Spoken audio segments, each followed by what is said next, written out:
remastered in collaboration. I don't remember when it was mastered the first time. Yeah. So, did anybody remember episode 1 of this?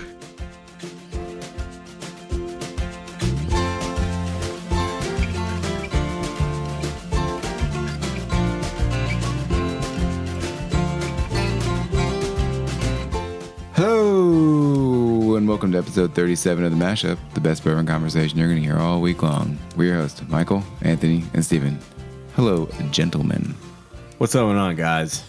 What's happening? I'm telling you right now, this isn't just the best bourbon conversation you hear all week long. It's on the weekend, too, on Saturday and Sunday, every That's day. true. I mean, the best bourbon we say it's going to be the best one you're going to hear all week long, and then we put it out on Friday. There you go. So, I mean, we know that whatever you've heard Monday through Thursday sucked. So, Friday, you're just going to get the best one you've heard all week It's a long. big pick me up before the weekend kicks in, right? That's Because right. I'm sure everyone's listening to just countless hours of bourbon talk. Of course. I mean, that's how I did it. And most of them are probably pretty boring. So, Well, you know what wasn't boring was this weekend. Oh. are Now- you talking about when I got my booster shot on my arm? Was that at 2 in the morning? No, I did not go to the 24-hour pharmacy, but I kind of wish I had now, just to see what life is like at a 24-hour pharmacy. 2 in the morning. I imagine pretty exciting. I don't think I want the pharmacist that's up at 2 in the morning giving me a shot. Little you know? cross-eyed, maybe? Yeah, I don't think so. Hey, come in and get your booster shot. Wait, what pile did you get that needle from? Is that somebody else's? Well, we're gonna veer off script a little bit because we want to talk about this, but yet this episode won't come out for a couple weeks, and by then, who knows what's going to happen. But we need to talk about the University of Kentucky and University of Florida football game that happened this weekend. Oh, my. I was at home on my couch and, having some fun, writing some funny things on Facebook, that kind of stuff. But I know you two guys were actually in attendance. Oh, yeah, it was awesome. We've gone to just about every home game. One of us has gone to every home game so far this year, I think. Every one of them's been fun, but the Missouri game was awesome, near sellout, but this Florida game was incredible. It was a different level. I mean, it was the best experience I've ever been around. I mean, people were in their seats early, and they didn't stop cheering. Like, during timeouts that are like 2 and 3 minutes long, I mean, people are just nonstop the whole time. It was awesome. It was almost like an NFL experience where people were just going nuts and just screaming and losing their mind the entire time. Well, I know on our group text, I commented to you guys immediately. I said, this is the loudest I think I've ever heard the place on TV ever. And both of you, of course, responded pretty quickly and said, yeah, it's pretty out of control here. So it came through definitely for the TV audience as well, which is nice. Yeah, I was just so impressed with the way everybody was into it the whole game, and pretty positive. And you guys know that it's pretty easy to go negative with UK football when things start going bad, and especially in the fourth quarter against Florida. But this time, man, everybody stuck it out, and God, our defense, man, is just so good. Like, I mean, I saw today. I was rewatching it today, and they had 8 plays from inside the 10-yard line with a minute left. Florida And they did, couldn't do anything. and they couldn't score, which is crazy. I mean, That is. And the big thing that's the reason why this is so exciting, and I know you guys have been faithful fans for years and years and years, but a lot of people were talking about the fact that we're known as a basketball school, right? That's the low-hanging fruit here, guys. You all know UK it's a basketball school, but I think now that football identity is pretty cemented with this win. I know the last time we were close against Florida, I don't know how many years ago that was. How many years ago was it that we were close? well, I think it was 2017, maybe at home. Yeah, I think so. I just remember being at that bar. Do you guys remember the name of that bar that's in the bottom of the Rupp Arena area that's closed yeah, now? it's closed now. Yesterday's? Yesterday's, yeah. So I was in yesterday's when that game happened, and I felt so bad for this poor girl. She was like on a first date with this guy, and he turned into like a psycho fan. He was like screaming and yelling and like throwing things by the end of the game. And of course, everybody went out of there sad because we lost. But I don't think she ever talked to him again. Well, I think it's a completely different crowd at a football game versus a basketball game. I know we're known for basketball, but the football crowd is so much more fun, and they just want to be good, and they are just so excited. I mean, there was there were couch burnings and everything else last night on State Street. We couldn't get out. We just stayed and just watched the whole thing unfold. You know, the people rushing the field and taking the goalpost down and all that kind of stuff. And then watching the players go to the locker room, we kind of got stuck. We were trying to beat that, but we got stuck watching the players come from the field. And I mean, that was awesome. And also the basketball team was there and they were on the field celebrating. I saw a lot of pictures. Really? That's awesome. Weekend. That's what it was. Cool. Yeah. That's awesome. Well, but we were in the upper deck, and I mean, we've been up there a lot over the years, and this is the most that upper deck shook. Oh yeah, it was moving. I mean, it was both terrifying and awesome at the same time. You know, the cables that I think, I don't know if it supports the cameras or the goal or the extra point net that run across the opening there. They were buckling. Are you serious? You could actually see the cables swaying and buckling due to the upper deck movement. Oh man. But you know, they always tell you that concrete structures are made to sway. So that's true. You know, so that's good. Well, I can tell you that even though I don't have that experience, I did see a Penn State Notre Dame game a long time ago in Happy Valley when I was going to school there, and there was a punt return for a touchdown. I think it was Derek Williams, if I remember correctly, for Penn State. So he catches his punt and runs it back like 80 yards right into the end zone, and we're between the upper and lower decks.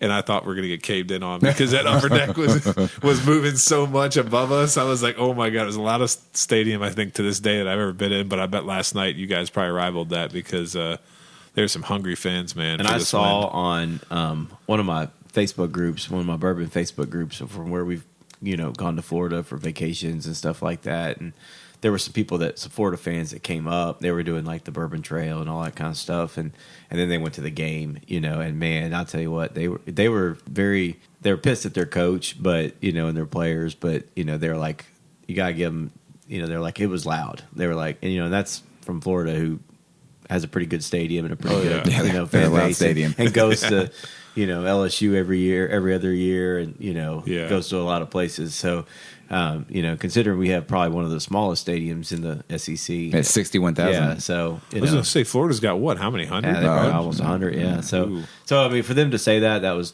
that was pretty cool. That's awesome. I think I heard that we affected several plays because they couldn't hear. Right. Oh, yeah. I can confirm that because every time there was an offsides call, it was pretty evident that they had no idea what was going on. They were off on timing and everything because it was so loud in there. So, yeah, that happened quite a bit. I do have to say I'd like to give a shout-out to Fireball for keeping the students hydrated during the game. Oh, absolutely. Yeah. I can tell you wherever the students got their Fireball, that might be where you want to go and check for Blanton's because the Sazerac company they definitely sold their allocation of Fireball this week. We were in the student section was above us, and I saw several people with the little bottles in their pocket going up. The little bottles, I can see how you get those into the game. Like they're just the little shots. They're 2 ounces or whatever they are. Put those in your pocket or stick them in your sock or whatever you got to do. But I went to the bathroom and I came back and I told Steven, I was like, in the urinal was the wrapping of like a whole case of those Fireball shot things. Like, so that means, think about that. That's like the size of, be like carrying a couple boxes of candy or something. They're worried about your keys and your cell phone when you walk in, but they're not worried about that. Don't worry about the this case on my shoulder. Shots of Fireball. We thought about trying to, I'm sure the snow cone vendor was probably, we was talking about him. He was probably selling the snow cones to the students, and they're pouring the Fireball on the snow cones. Well, we have a very hot bottle that I've seen online recently and that we're going to review tonight. We have a bottle of Willett Blackened Cask Strength Rye. Oh, yeah. This is so hot. It's burning. It's hot fire is the way they would describe it. It kind of looks like hot fire. But anyway, so we have this bottle of the Blackened Cask Strength Rye, which is a collaboration. It's the first in the Masters Series collaboration between Willett and Sweet Amber Distilling. The bottle date is 2021. And the ABV on this one is 54.8%, 109.6 proof. The age is 4 to 8 year old rye. It's rye whiskey. The mash bill is not disclosed because it's Willett aged rye. So, as we know, we've talked in previous episodes about how things are kind of a mystery with Willett. But this one we'll just say it's got to be at least 51% rye, since it's a combination of their high and low rye mash bills. The MSRP is $140. So blackened, like blackened chicken. Is that so? That's what I think of, like, you know, Cajun style. That's right. Get a little char on it. I don't know. I look at the bottle and it's a pretty cool looking bottle. But for $140, it better be a cool looking bottle. Like, I don't expect them to just have one of those wine bottle looking, generic bottles. So if you heard Steven opening it there just a second ago, you probably noticed that. I don't know if you noticed, but it took a little while for him to uncork that thing. It's an extra long synthetic cork. It's an extra long synthetic cork. So I wonder what the point of that is. I don't know, but I'm a little disappointed for $140 that you're getting a synthetic cork. I know you are a stickler for that. Yeah, so. I mean, I know we kind of agree that the synthetic cork makes it, keeps it sealed pretty good, but same time seems kind of cheap. But I think they made up for it with the black bottle wrap. Yeah, it looks like some stalactites from a cave, on the hanging up there. So you can only see, like, we got the bottles like half empty or half full, however you want to look at it. You can't even see the liquid inside of it because of the black on the container. But it's still pretty cool looking, right? Would everybody agree with that? Yeah. Yeah.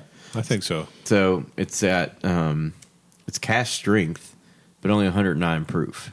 I don't know. That seems kind of low for a cask strength. That does seem a little low. Aren't they usually like 115 to 120 if something's cask strength? That's what I would expect it to be that high if it had the word cask on it. It seems low, but I think that, again, not knowing everything that's going on with Willett, I do think they have some stuff that comes off the still a little bit lower proof. Okay. Well, and so this must be... This is finished in Madeira casks. I have no idea what Madeira is. Anthony asked me what I thought of Madeira. Is it one of the COVID shots? I think it is. Okay. Yeah, that's not the one I got. Oh, okay. So, yeah, that's good. I like that. Oh, my goodness. It's also remastered in collaboration. I don't remember when it was mastered the first time. Yeah. So, did anybody remember episode 1 of this? So this bottle actually came out in like '87, and this is the remastered version. This is the remastered version. It's like 21 Jump Street. You got, and then there's a couple of signatures on there that could honestly say anything. I have no idea, and I'm pretty sure even if they wrote their name on it, I wouldn't know who they were. So just know it's signed. Yeah, I just know it's. Oh, my goodness! We just know it's signed by somebody. I don't know. Maybe it's. Do we have a limited edition? I don't know. So I know we. Anthony talked about this being $140 when this thing came out in Lexington. I mean, people went stupid crazy when they hit the shelf at like Total Wine or something, right? And people were flying up there and getting it, and then they were reselling it. And then what?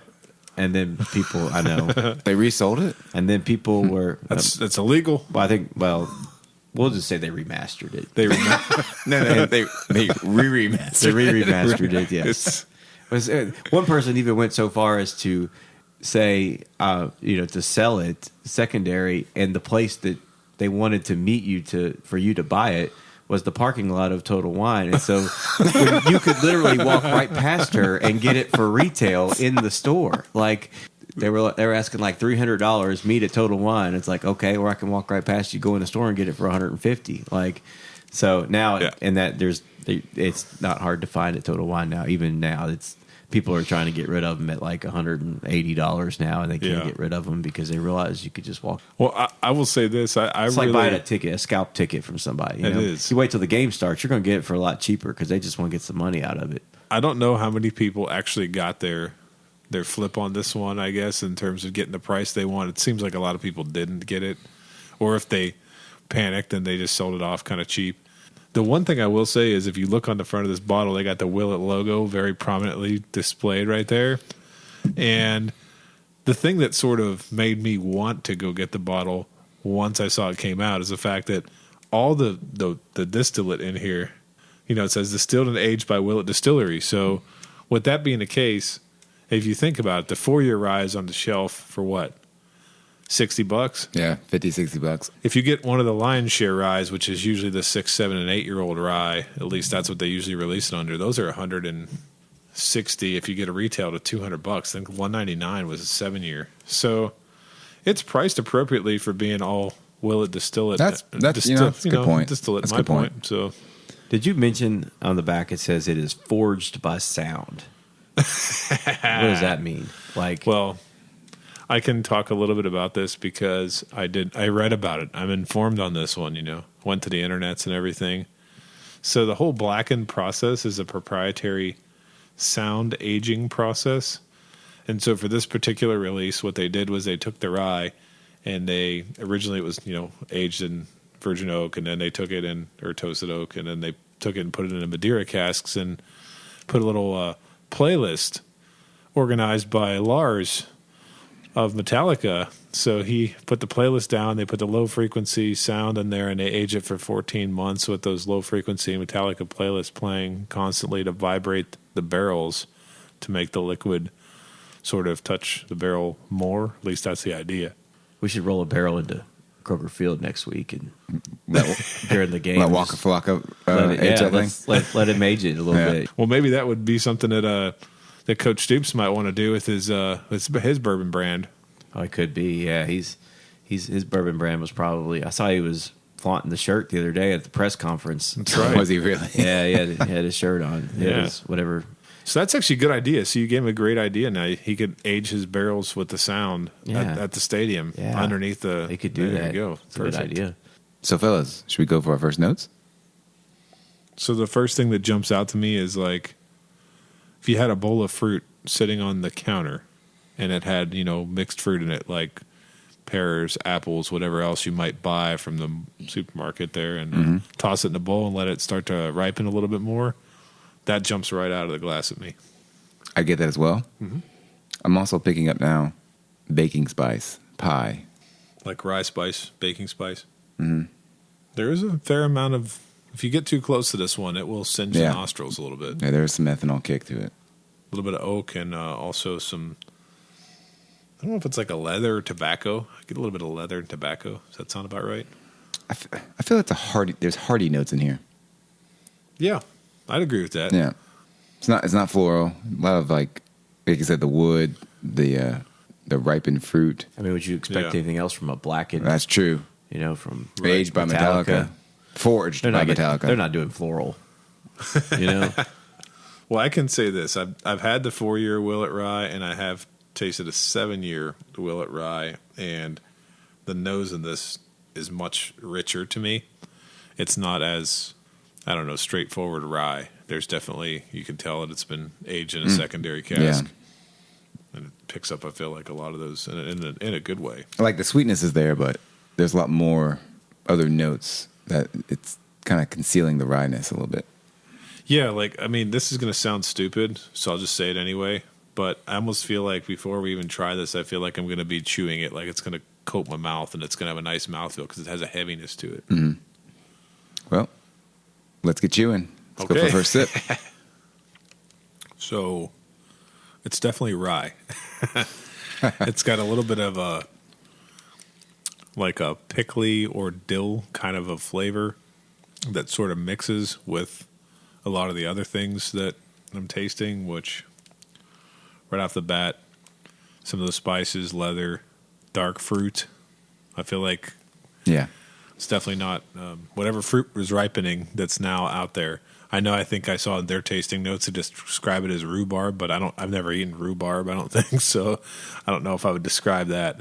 I'd say much more like maybe strawberry or raspberry. Do you feel like it's warmer than 109? I don't know. I think it drinks like it's 109, 110. I mean, that's pretty high proof. So I think all ryes taste warmer than they are. Yeah. I think that's just like the spiciness to them. That's why there's probably not a lot of real high proof ryes out there. Yeah. Also get like a little bit of like vanilla frosting. Out of the note or the taste? Taste. Yeah, a little bit like the sweetness. And it definitely has good viscosity to it as well. Oh, yeah. It's coated all over the glass. Yeah. So what is your favorite Metallica song? Mine, I got to go first because I don't think Michael has any. I've got something. You got something? He's got something. Okay. Well, this is going to be the weakest Metallica like ever, which is Nothing Else Matters. That's like their slower one off the Black album. I've always liked that song. I've always had a good affinity for it. I doubt they're playing that when they're aging the whiskey because it's not, your classic hardcore Metallica song. So that's my favorite of all time. Sad but true. Oh. Is that another song? Or are you just sad that's your favorite song? Yeah, that one went over his head, but it's okay. Yeah. So I've been a Metallica fan. Basically, I grew up with them. So had a lot of their albums. But funny story, I have one of their CDs in my car. I know a CD, right? And nice. I think it's just stuck. A compact disc. Yeah, I think it's just stuck in my CD player because I don't just. Well, I'll say just real quick, I had a CD in my car, didn't even know it. So did you really? My sister was driving my car. She was taking my kids somewhere. She was home. She was in town babysitting. So of course my car's got the car seat. So she had to take my car, and she was like, "Do you know you have a CD in there?" And it was like it was kids songs or something. They figured it out, but I was like, I didn't know that. I was like, I've never put a CD in there. So, speaking of a CD, years ago we went to a cabin, and there was a pool table in the basement, and the four guys we started playing pool and drinking, and there was a boombox or some sort of CD thing, and I think we just hit play. Is that true? Is that the only CD, or we're stuck? I think it was the only one we had. Okay, and what was the CD that we jammed out? We let it go on repeat. I don't remember. Was it some R&B? I'll say it was like Tone Loc or something. Bobby Brown. Yeah, nice. It was cool. As long as it wasn't R. Kelly. It was cool. It wasn't what you expected in a bear themed cabin. I don't tell you that either in Gatlinburg. But it's like all we had, and we just enjoyed it. I guess. So going back to the compact, I had this CD in my car several years, and I found a song. It's a Metallica CD, and a song that's perfect length for me to go to the gym. Bleeding Me. Oh, okay. Yeah. Nice. Perfect length for me to go to the gym. I listen to it every single time I go work out. That's awesome. And I mean, I think I'm not up on current Metallica, but I think that this is called Blackened because then they have like the Blacklist or something like that. Yeah, I think it's one of their new albums. Yeah, so they kind of did. So they have the Black album, and then their new album is the Blacklist. And the Black album was the most popular. When they come up with a whiskey, they're going to name it Blackened. Because there's other Blackened. I saw a Blackened whiskey at Kroger the other day too. It was only like $40 or $50. Yeah, that's their regular one. So like I'm gonna not do this justice, but the quick story is when they wanted to start their whiskey company, they had the help of the great Dave Pickerel, who passed away a couple of years back now. But he helped so many people get started in distilling. And that didn't look like one of his signatures on the front. It's not. Okay. So I think that's Rob Dietrich and Evan Colsveen from, of course, Willett. So the two of them. I don't think Colsveen starts with an A. Colsveen. Okay. No, I see a K. Okay. Yeah. I think he put his middle initial on there too. Yeah, I don't know that. Oh, I see that. Yeah. I think it is his middle initial, but yeah, so it's their collaboration in that Rob Dietrich is the one that does Sweet Amber distilling, but they got their start with getting help from Dave Pickerel. So he was like basically in the middle of helping them with all this when he passed away. So no one's going to ask me my favorite Metallica song? I was about to get What to is it. So I know one song, and it's only because, and I probably only know the first 30 seconds because when you guys know, Steven knows I'm a big baseball fan. So Mariano Rivera was the closer for the Yankees, and he always came out to Enter Sandman. So that was his music. So I knew that one because I'd always like watching him. So there you go. But I honestly didn't know it was Metallica. I mean, I just knew the song and knew the name, but. There you go. That's all I got. I feel like I should like Metallica though. Like I want to like them. I mean, they're right up there with Alan Jackson. I mean, they're no, they're no Billy Dean, but they're pretty similar. Yeah. Well, fellas, would you pass, try, or buy on the Willett Blackened Cask Strength Rye? Well, I'll pass because I can't name a Metallica song other than one. And I don't want to pay $140. That's fair. I guess if you're a fan of Metallica, it probably helps. I mean, I like Metallica, but I also like Megadeth. And those of you guys who know, Dave Mustaine was actually in Metallica at the beginning. And so for me, once I sort of understood all the lineage there, because I was too young to know, I was more of Megadeth than a Metallica guy. But even though that's the case, I'm actually going to buy on this one. Shocking. Shocking.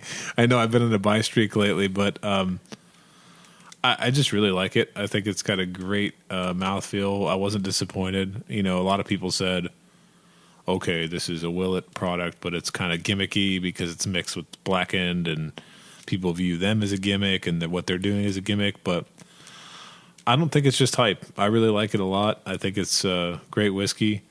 I'm actually going to be looking for multiple bottles of this, so I'm going to buy multiple backups. I'm going to put my money where my mouth is. So is anything coming out with this shared label, or are they going to have like a vertical? Or I think this is the first in the Masters of Whiskey series, so I think they are planning other collaborations, but this is the number one, the first in the series, yep. Well, I will be a solid try. Like you said, it has a great mouthfeel.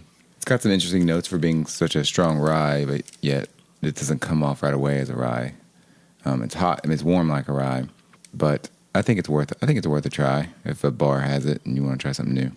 I think so, and I have to also say that I am a homer when it comes to rye. I do tend to like rye whiskeys sometimes more than bourbon in general, just depending on what I'm drinking. So for me, as a rye drinker and not having had anything super exciting in the category lately, I really like this one.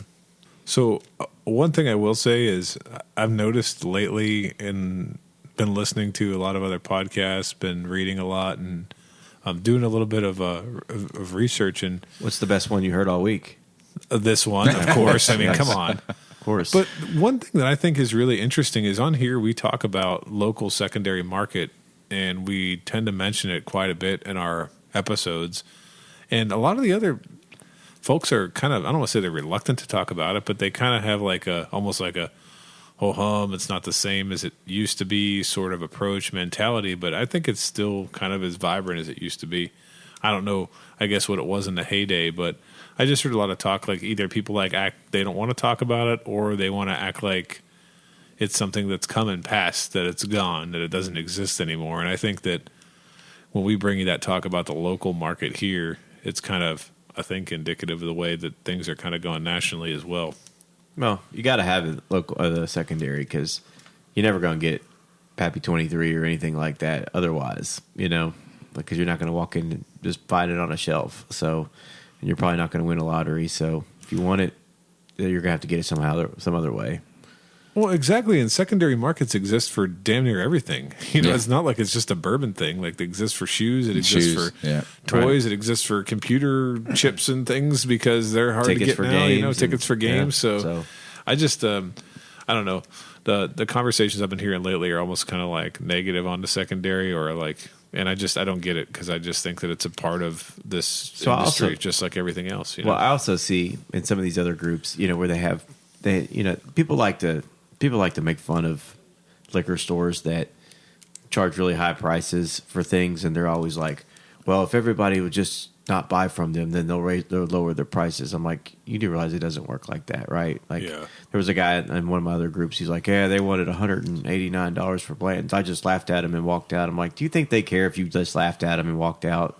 Oh, yeah. The next guy's just going to come in there and buy it, so it doesn't matter, And someone's going to buy it, and then when did it become, a bad thing for people to buy what they wanted? I mean, people have been doing that since the beginning of time, right? There was a guy in one of the groups that came up to our area, and went to Justin's House of Bourbon and took pictures, and and he posted it in their group down there, and they're like, oh my gosh, they're like it's people like that are gonna, just, we got to stop buying from people like that, or because they're raising. I'm like, you do realize that he knows what he's doing there at Justin's. He has 2 locations for a reason. Like, he's a gift shop in the bourbon country, And even though I might not buy anything or might not have the money to, or think the investment he's not worried about me because someone's going to buy it. That's right. And half the people, you're not going to see that stuff anywhere else in the country. So it's like, no, it's quite a collection he has there. Yeah, and he's got the smaller bottles too. He's kind of a semi corner liquor store as well. I mean, it's just like you go to, anywhere, and you go to